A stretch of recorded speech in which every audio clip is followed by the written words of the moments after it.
Hi guys, and welcome to another session of Honest Talk About Women, where you learn tips, tricks and strategies on how to navigate the minefields of dating and relationships.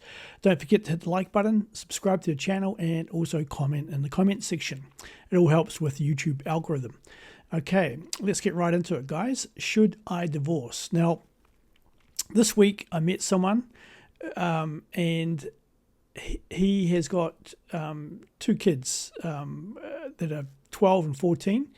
And he's thinking of separating from his wife. And he said, Scott, shall I wait until the kids are 18? And this is not the first time I've heard this, where people have decided to put things on hold until they separate, until the kids reach 18. Not unfamiliar. So, and he asked me what my advice was. So just in background, my experience is there's very little effect on kids between the ages of 0 and 7. If they've had a semi-happy upbringing, there's very little effect on them. 7 to 14, they're a little bit more sensitive, and 14 to 18, super sensitive. So, and then after 18, that they're young adults. A lot of them go off to university, to other towns, or go flatting with their friends. So they're in the adult world, and the effects are minor. So, having said that, there's never a good time to separate. It's not a nice thing. There was a lot of effort that went into the honeymoon, the wedding, and all those years, and having kids. So it's not something to be considered lightly, as I told my friend. And perhaps you just need time apart first to re-gauge, rethink, recalibrate. You know, he could go away hunting in the bush with his mates, or the wife may go somewhere with her friends, just having time out for 1 or 2 weeks if it's possible. Kids dependent, financially dependent, but if they could just have time apart to rethink and recalibrate and reassess, sometimes it can work wonders. And then there's counselling. As I've said, guys, counselling only works if there's two willing parties willing to change. And if your other half can't change or is set in her ways, then it's a complete waste of money. You're going to be paying expensive counselling fees. I've done a video on this. Counselling doesn't work for me. Went to university with people that wanted to be counsellors. They were the most screwed up people I've ever come across. So I'm not a counselling type person, but it does work for some people. So basically I said to the guy, don't put your life on hold. Just get it over and done with. If you're going to take time apart, reassess, that's good. If you do counselling, that's also good if you're both willing to change and make it work. But don't live life in a misery. Life's too short to put on hold another 3 to 4 years, waiting for the kids to turn 18 and then separate after that. Life's going to go on, and it can't be put on hold for 3 or 4 years.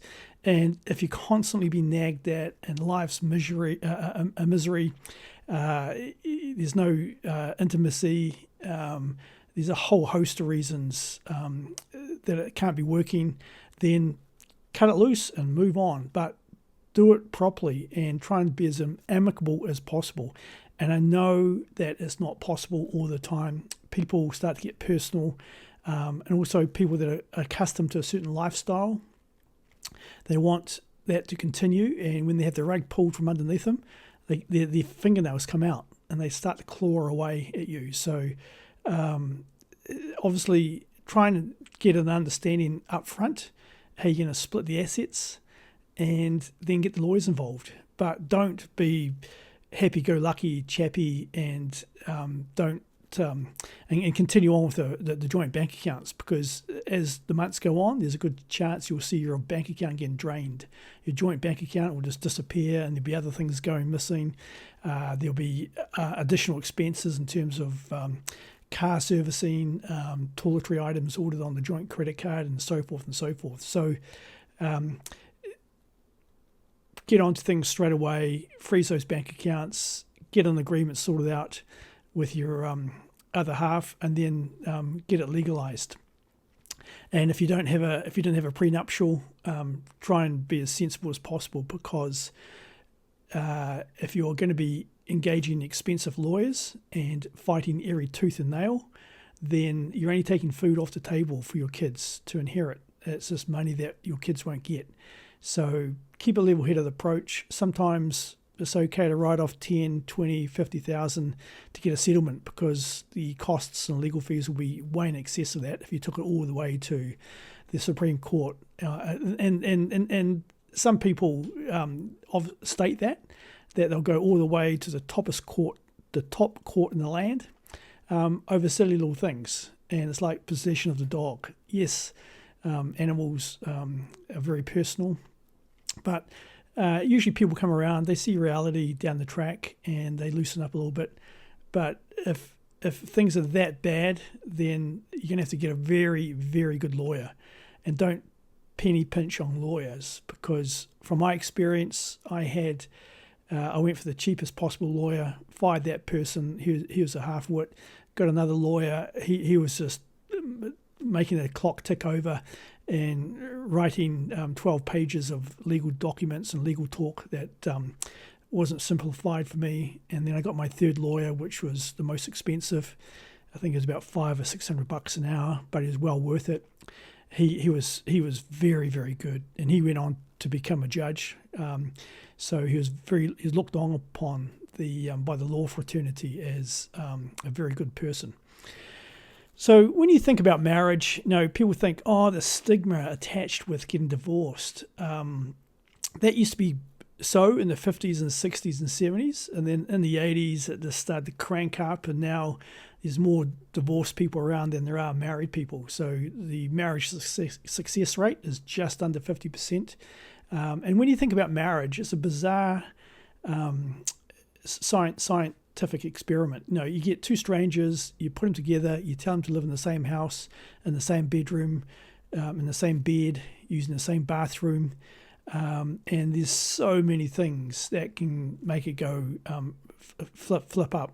The personal hygiene of the person, the cleanliness of the person, their social aware skills, their mental health, their sleep patterns, their sexual compatibility, their ability to have kids, their parenting skills, their ability to handle pressure.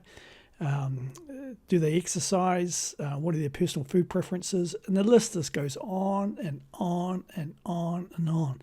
So the chances of getting someone and being married with them for the rest of their life is less than 50%. And I wish it was a lot higher, in the 80s and 90s%, and everyone think everything would work out well. But in reality, it just does not work like that. And sometimes people need a different woman depending on what part of their life they're in. In the 20s is you finished your formal education at university and you're in party mode for most of the 20s. You have a party type girlfriend. In your 30s, you want a woman that will be good as a parent to your kids, and they've got different boxes to tick than the lady in your 20s.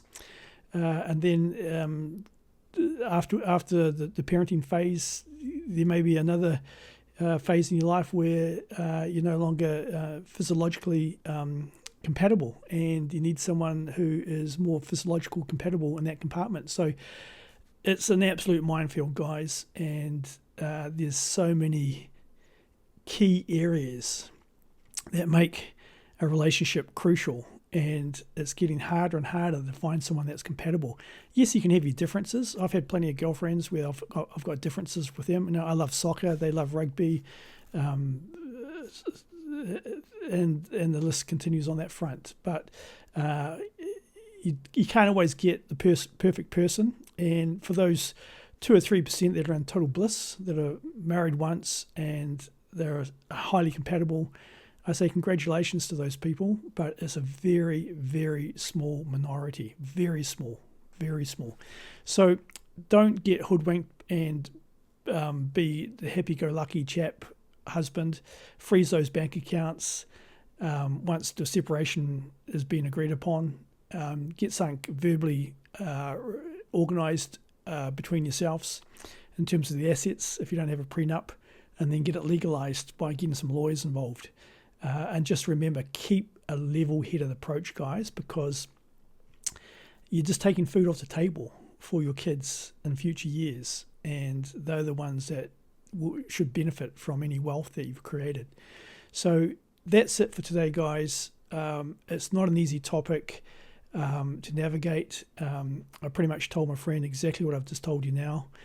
Don't wait. If life's a misery, your wife is continuously nagging and putting you down in front of people, call it a day and move on. You'd be quite surprised who's out there. And also, one door closes, another door opens. You're going to get back into the dating market if you're interested in getting a woman again, and you'd be surprised who's out there. A different person comes into your life and they have a different flavour, and you learn new things.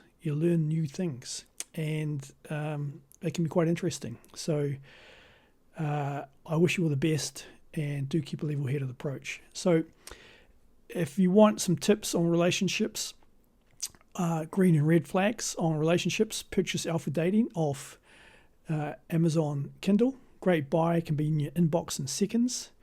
And also supplements, also on Amazon. Great buy from New Zealand, and highly recommended them too. So that's it for today. Until next time, take care.